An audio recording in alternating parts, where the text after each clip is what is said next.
Before this video ends, one of these 10 stories will remind you of something you witnessed and never told anyone about. Something you explained away because the alternative was too frightening to accept. These are not made-up tales.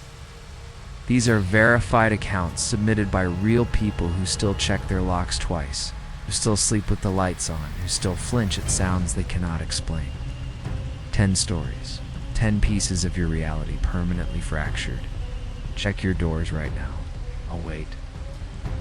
Welcome back to True Terror Files Official, your home for the most spine-chilling, psychologically terrifying real-life horror accounts on the internet. Tonight is not an ordinary night.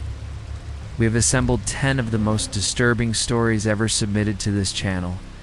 10 encounters with something that should not exist, happening in the most ordinary places you can imagine.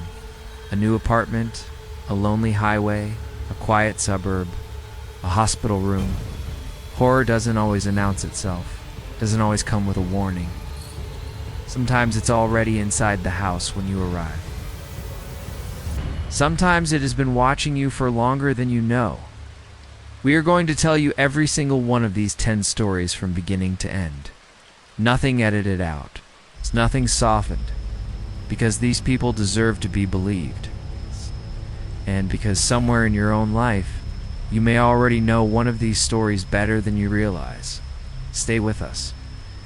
This is True Terror Files Official. And tonight, we don't stop until all 10 are told.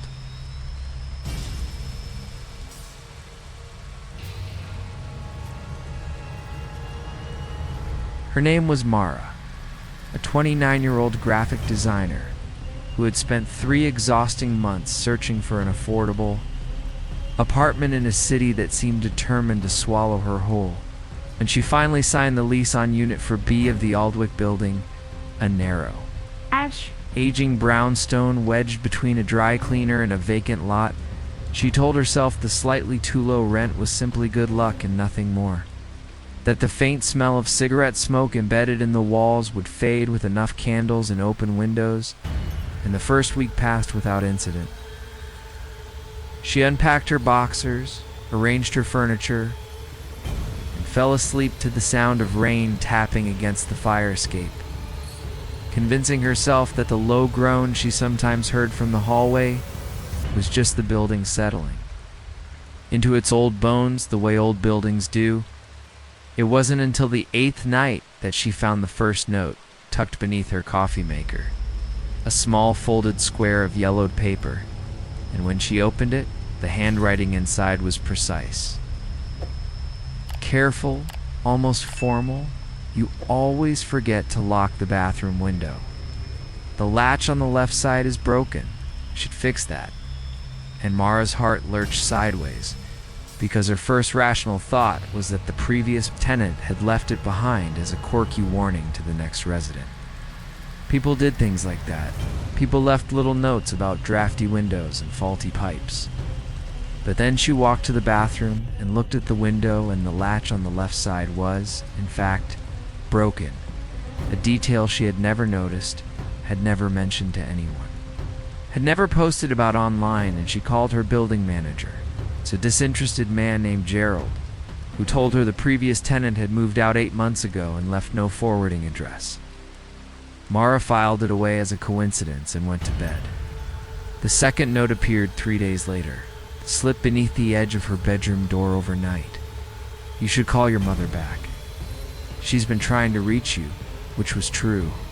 Her mother had called twice that week, and Mara, buried in a design deadline, had ignored both calls. She told herself someone could have guessed that. People had complicated relationships with their parents. It wasn't specific enough to be alarming. But the third note destroyed every rational explanation she had left. It appeared on her pillow on a Tuesday morning, after she had triple-checked every lock before bed, and it said, "The dream you had last night about the red door at the end of a hallway. I've had that dream too. We're not alone in this apartment, Mara. We never have been." And she had never told a single person about the recurring dream she'd had since childhood. The one where she walked down a long hallway toward a red door that was always slightly open, always breathing. She packed a bag that same morning, called Gerald to terminate her lease, and moved out by noon. But 3 weeks later, driven by an obsession she couldn't name, she filed a records request with the city to learn the history of Unit 4B, and what came back made the blood drain from her face. The last tenant to occupy the apartment before her, a woman named Ruth, had died inside it, alone. Of a cardiac event discovered only after neighbors reported a smell. And Ruth had no living relatives, no friends who visited, and no digital presence of any kind. And yet tucked inside the records envelope alongside the building inspection report was a single photograph. Clearly old, clearly analog of the apartment's small kitchen, taken from the angle of the bathroom hallway. And standing at the counter, back to the camera, was a young woman with dark hair, wearing the exact pajamas Mara had bought 3 weeks after moving in.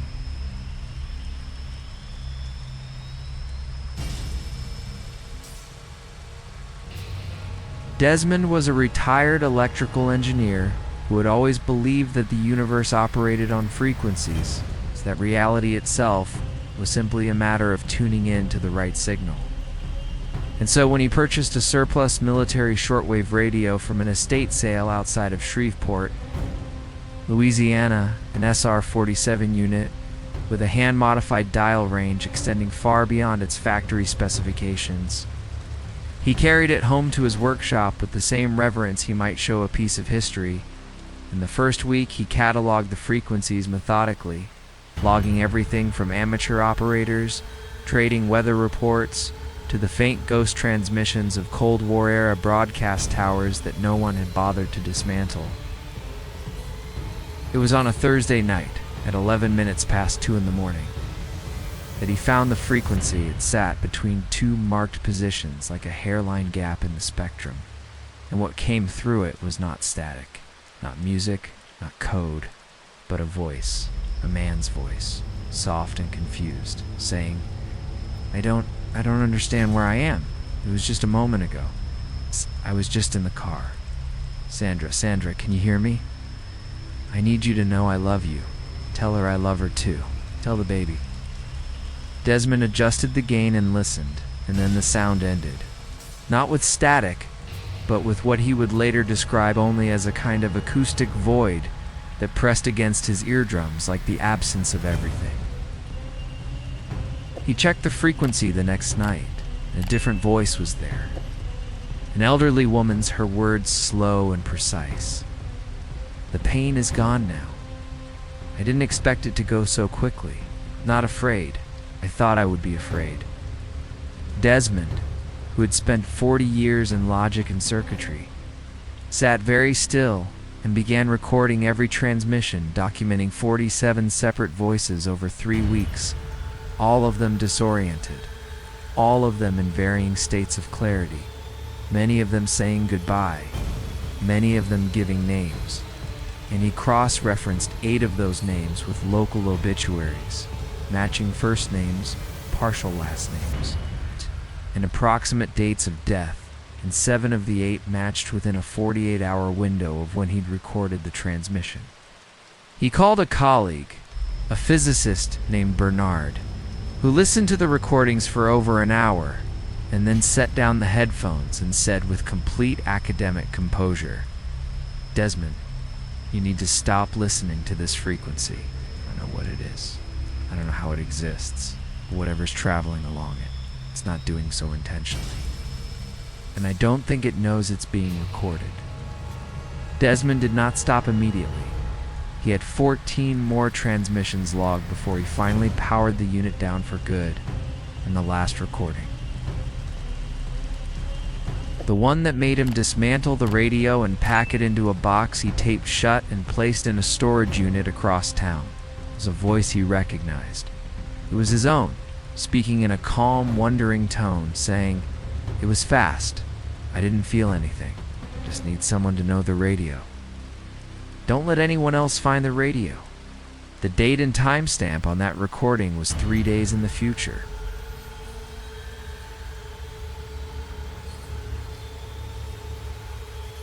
Lydia and Joel Carver had installed the wooden swing set themselves in the backyard of their new home in Raleigh, a weekend project that stretched into 2, and their daughter Nora, 6 years old and gap-toothed, had been ecstatic when it was finished, testing every feature with the focused dedication of a quality control inspector. The swing set sitting at the far end of the yard beneath a white oak tree whose branches spread overhead like an open hand. And during the day it was absolutely perfect, the kind of addition that made a house feel like a home, but it was at night that it became something else. The first time Lydia heard it, she thought she was dreaming the creak of chains, rhythmic and slow, coming from beneath Nora's bedroom window at 2:40 in the morning, and when she looked out the window, the swing was moving in a slow, deliberate arc, back and forth, as though someone was sitting on it and gently pushing off the ground, and the yard was completely empty. And she checked Nora's room, and Nora was asleep in her bed with one arm draped over a stuffed bear named Captain. But in the morning, over breakfast, Nora said completely casually between bites of cereal, "I didn't want to wake you guys up, so I went to play with the other girl by myself." And Lydia set down her coffee, and Joel looked up from his phone. And when they asked Nora what other girl she was talking about, Nora looked at them with the patience of a child explaining something obvious. "The one who lives in the tree. She doesn't have a name yet. She says she forgot it." Joel checked the yard, found nothing, and told Lydia it was an imaginary friend, which was developmentally normal, and Lydia agreed in the daylight. But the swinging continued every few days between 2 and 3 in the morning, always slow and deliberate, always stopping before sunrise, and Nora began leaving things at the base of the oak tree: a crayon, a sticker, half a granola bar explaining that she can't go inside and it gets cold.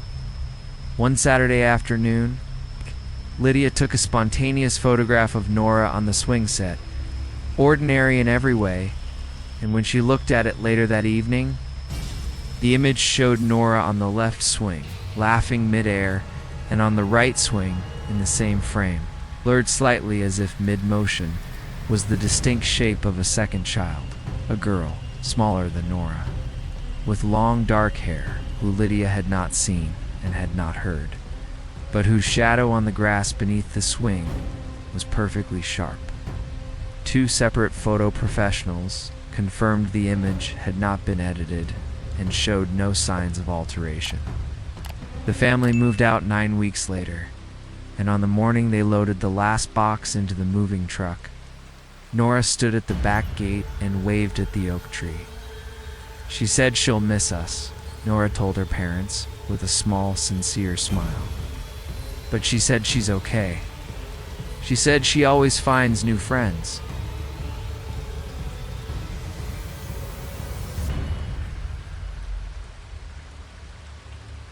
Clyde Maddox had been driving long-haul routes for 19 years, and if there was one thing a career on the road taught you, it was how to read a situation before it fully developed.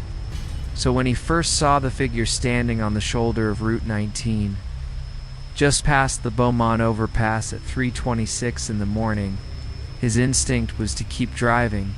The figure was standing perfectly still, not waving, not gesturing in any of the ways a stranded person usually gestures, just facing the road with its arms at its sides. But it was December, 22 degrees Fahrenheit, and Clyde's better nature won out.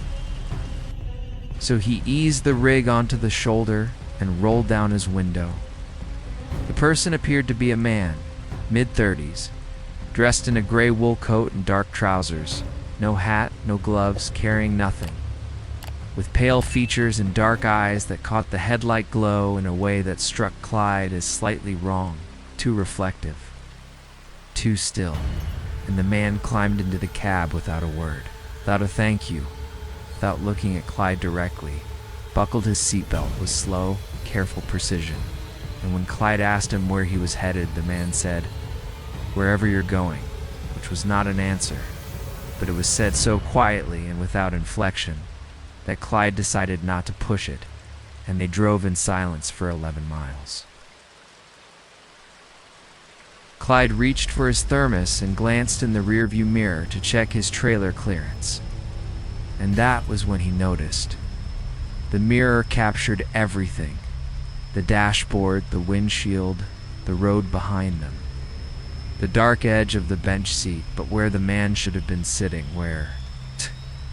Clyde could plainly see him when he looked directly to his right. The mirror showed nothing. Not a blur, not a shadow, not an outline. Just the empty seat. Clyde's hands tightened on the wheel and he kept his eyes forward and spoke carefully. "Cold night," the man said. "I don't feel it anymore." Clyde said, "Where are you from?"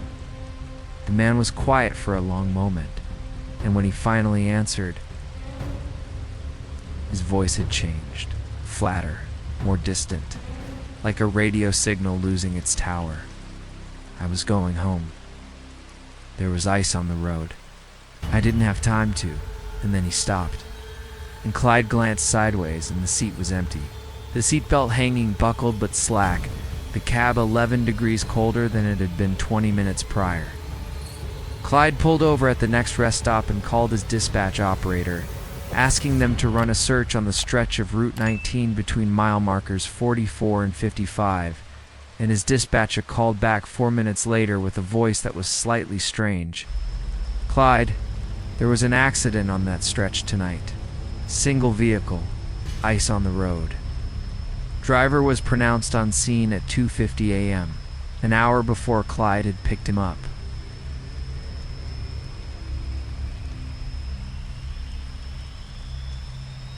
Nadia Say had loved her grandmother, a fierce, quietly private woman named Amma, who had lived alone in the same house in Western Massachusetts for 47 years.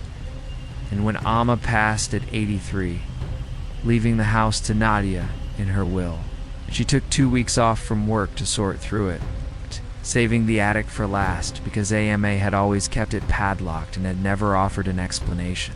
And Nadia had been raised to respect that kind of silence.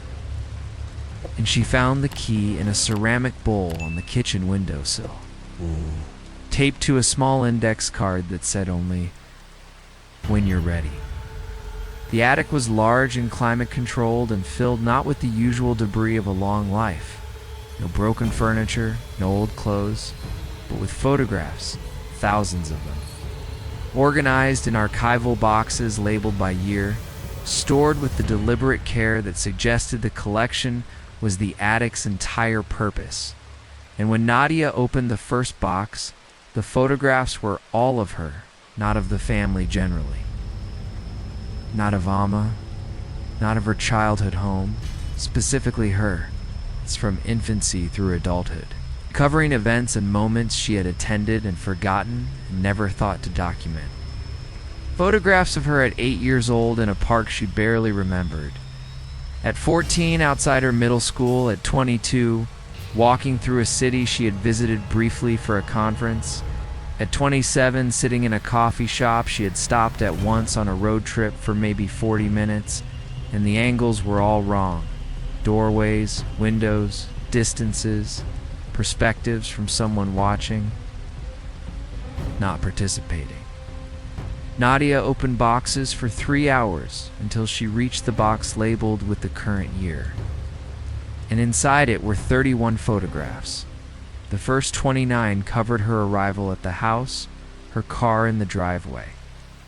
Her unloading boxes, her eating dinner in the kitchen the previous evening. The 30th was of her asleep in her grandmother's bed the night before, and the 31st was of her sitting exactly where she was sitting now, in the attic, with the box open on her lap, staring at photographs taken within the last 10 minutes.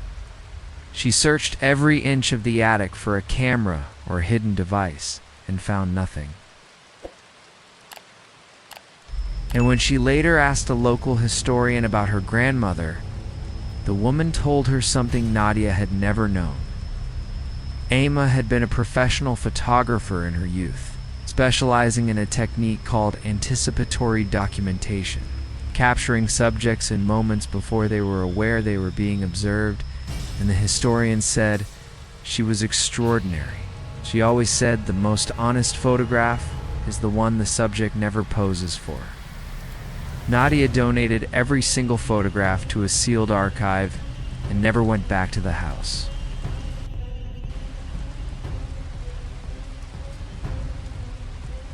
Felix Drummond arrived at the Westbrook Medical Center at 9:47 in the morning for a routine follow-up appointment. It's the kind of appointment that felt bureaucratically necessary rather than medically urgent. And the waiting room was ordinary in every way. Beige walls, outdated magazines, a watercolor print of a coastal scene that no one had chosen deliberately, and 8 other patients seated in the chairs arranged along 3 walls. Felix signed in at the front desk, accepted a clipboard with intake forms, and took a seat near the window. And it took him approximately 11 minutes to notice that no one else in the room had moved, not shifted, not crossed a leg, not reached for a magazine, not checked a phone, not a single small involuntary gesture of the kind a living person makes, constantly and automatically and without thought. And when he looked at each of the other 8 people in turn, not one of them looked back. Not one of them blinked. And he watched for 90 full seconds, which is far longer than it sounds when you are counting, and confirmed that across all 8 patients there was not a single blink. He stood up, walked to the front desk, and asked the receptionist, a young woman who was visibly a sody, demonstrably, normally alive, how long the other patients had been waiting. And she glanced up from her computer and looked at the room and said, "The gentleman in the blue jacket has been here since we opened." And Felix said, "Have any of them been seen yet?" She hesitated and looked at the room again. And Felix saw something shift in her expression. Not fear exactly, but the cousin of fear, before she said slowly, "They're all just waiting for their 9 o'clock appointments. But the doctor didn't come in today. He called out sick this morning." Felix looked at the clock above the desk, which read 12 minutes past 10.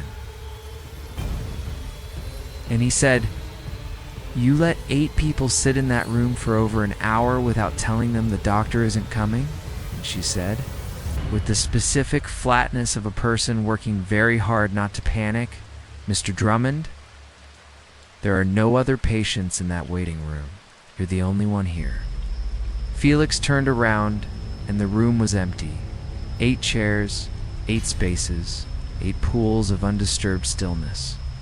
And he walked to the blue chair, where the man in the blue jacket had been sitting, and pressed his palm to the cushion.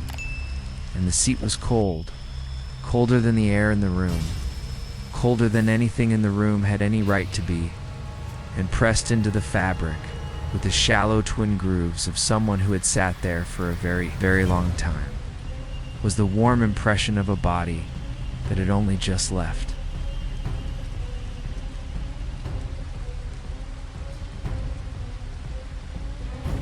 Garrett and Diane Harmon had moved their family, themselves, and their 2 teenagers, 16-year-old Marcus and 14-year-old Priya, to the suburb of Callaway Pines in early April. Drawn by unusually reasonable housing prices and the kind of manicured quietness that parents of teenagers convince themselves they need, and for the first 3 weeks everything was exactly as advertised. Good schools, clean streets, neighbors who waved from driveways with the practiced warmth of people who had lived somewhere long enough to love it. It was Marcus who first noticed he was awake past midnight on a Sunday and came to his parents' room at 12-0-4 in the morning and said, "You should look outside," and all 4 of them stood at the second-floor landing window and looked down at Callaway Drive. And every house on the block had at least one person standing in the front yard, Some had 2, some 3, all of them facing the Harmon house. All of them completely still.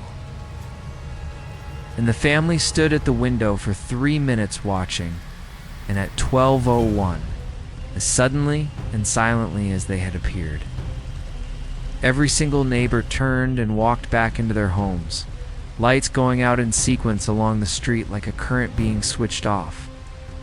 Garrett went downstairs and checked the locks and told his family it was probably a neighborhood watch tradition he hadn't been told about yet, and called their next-door neighbor Walt in the morning, who answered cheerfully and said he hadn't been outside the previous night and didn't know what Garrett was talking about. And the following Sunday, all 4 of them watched from the darkened window again at midnight. And the neighbors appeared again, all of them, from every house, at exactly the same moment, standing in their yards, facing the Harmon house, motionless.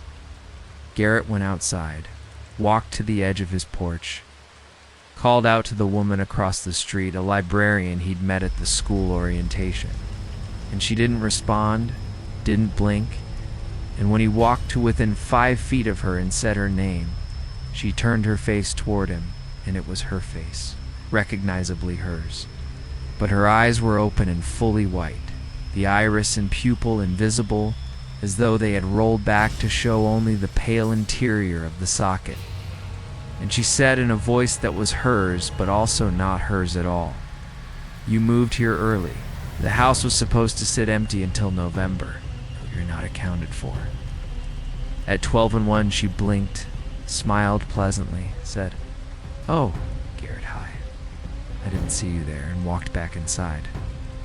The Harmons were gone by the following Wednesday, and Marcus, now in college, still cannot explain why in his recurring dreams he is standing in a suburban yard at midnight, perfectly still, staring at a house with a lit window, and feeling against all reason and every instinct that what he is doing is completely, terrifyingly necessary.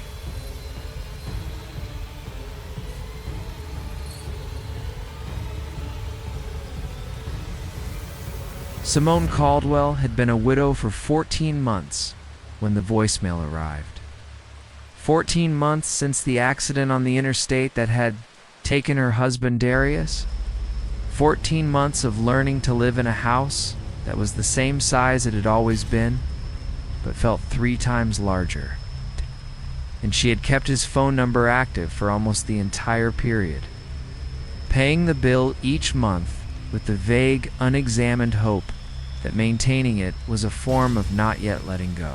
She had a babysitter that evening, a 20-year-old college student named Kayla, who had come highly recommended by a neighbor and was currently downstairs watching television with Simone's 6-year-old son, Eli, while Simone attended a work dinner. The notification appeared at 8:47 p.m., a voicemail from Darius's number. She stepped outside the restaurant and pressed the phone hard against her ear, and the audio quality was poor, crackling as though recorded in a space with too much acoustic interference. And the voice was Darius's, recognizably, unmistakably his, with the specific cadence and timbre that 14 months had not dimmed in her memory. And he said, "Simone, I don't have much time and I don't understand how this is possible, so please just listen to me. The girl watching Eli, I need you to find out who she actually is. Her name's not Kayla. Ask her what Eli called his fish before it died. She will not know. She should not be in the house. Get Eli out of the house, Simone, please. Do this right now." Simone called the neighbor who had recommended Kayla. The neighbor was confused. She had never recommended a babysitter to Simone. She had never met anyone named Kayla, and Simone called her home phone. And Eli picked up and said in the particular exasperated tone of a 6-year-old interrupted during something good, "Mom, what?" And Simone said, "What did you name your fish before it died?" And Eli said, "Captain Bubbles. You know that?" And Simone said, "Can you ask Kayla if she knows?" And there was a pause, and she heard Eli relay the question. And there was a longer pause, and Eli came back and said, with the innocent precision that only children achieve, "She said she doesn't want to play games. She said to stop calling. And Mom, she's looking at me weird." Simone was in a taxi before she finished the sentence, and when she arrived home, the babysitter was gone. Every door and window locked from the inside. Eli sitting on the kitchen floor, completely unhurt. Eating crackers, watching the door with the focused calm of a child who has been told to stay put. He said the woman had told him to sit there and then walked into the hallway and not come back. And they searched every room and found no one but on the bathroom mirror, written in the condensation from a recently run shower, were 3 words that had not been there when Simone left. "He found me."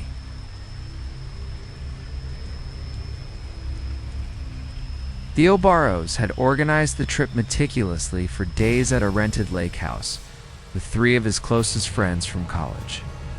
A long-delayed post-graduation celebration, and when the rental platform showed the property priced well below comparable listings. Theo booked it immediately without reading the full details in the way that people always tell themselves they'll do later, and then don't. The house was beautiful and accurate to its photographs. 3 bedrooms, a wraparound deck over the water, a fireplace in the main room. Surrounded by dense pine forest that made the lake feel like a private world, and they arrived in early evening, unloaded groceries, and by 9 o'clock were sitting on the deck with the particular ease of people who have known each other long enough to not need to perform happiness. It was Josie who noticed the smell first, faint, metallic, coming from beneath the floorboards of the second bedroom. And they agreed it was probably a dead animal that had gotten under the house, which was unpleasant but explicable, and they opened the windows and moved on.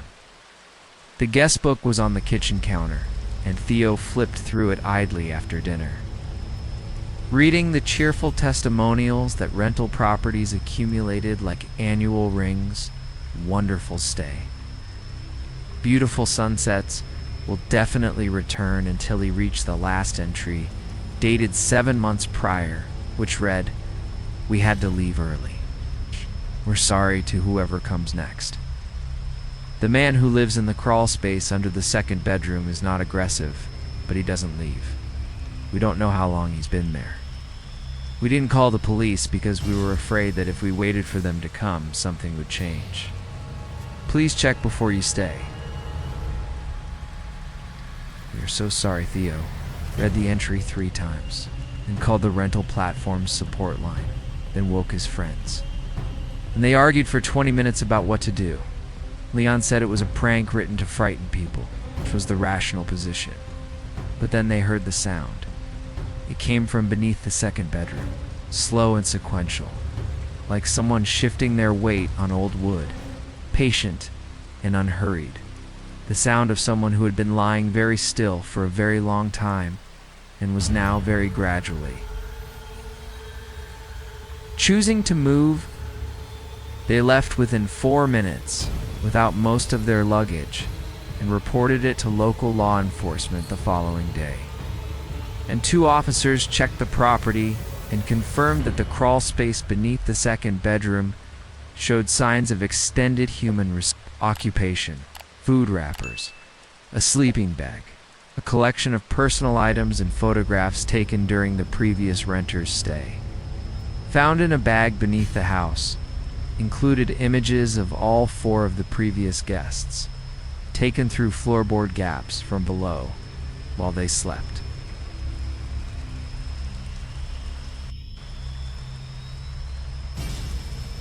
August Merriweather had survived the surgery, a 4-hour procedure that his surgeon described afterward as textbook, and in the fog of post-anesthetic relief, he felt almost cheerful, which was not a word he had expected to feel in the 48 hours following abdominal surgery. And his wife Cecilia stayed until 9 o'clock before going home to their children.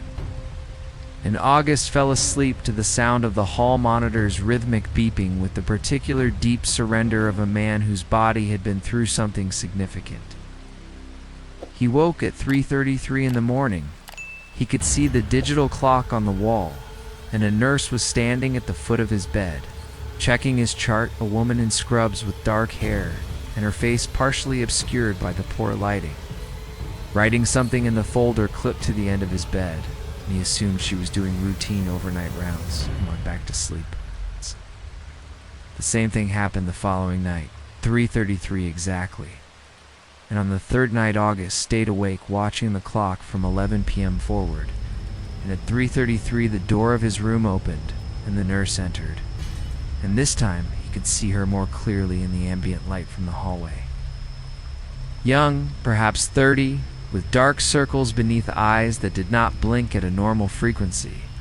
And she went to the chart, and August said, "What are you checking?"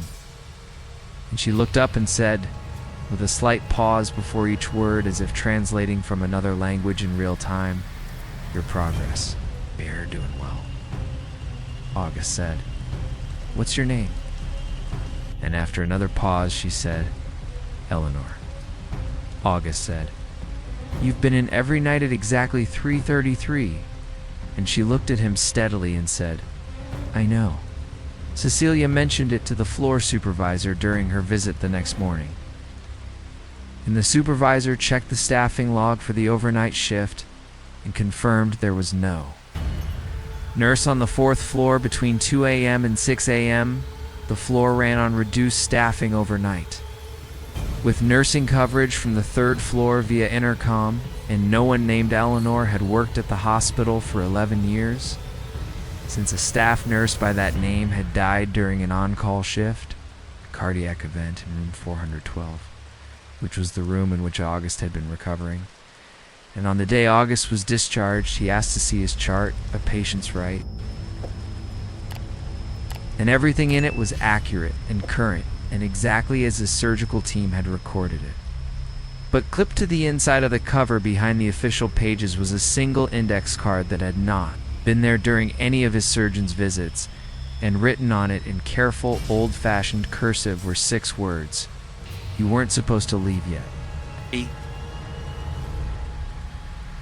And that is 10.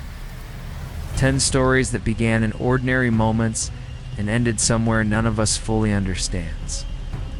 If any of these accounts stayed with you, if you felt that specific chill, the quiet voice in the back of your mind telling you that not everything in this world has a clean, logical explanation, then you already know exactly why we are here.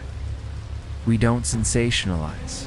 We don't embellish. We simply tell you what happened because these people deserve to be believed, because some part of you somewhere quiet already knows that these things are real. If you're new to True Terror Files Official, subscribe right now and hit that notification bell. We post new, true horror stories, paranormal encounters, and unsolved mystery accounts every single night. If you've been here before, thank you. Thank you for trusting us with your evening, your attention, your willingness to look into the dark and keep watching. Lock your doors tonight, and whatever you hear at 3 a.m., stay in bed. From True Terror Files Official, good night.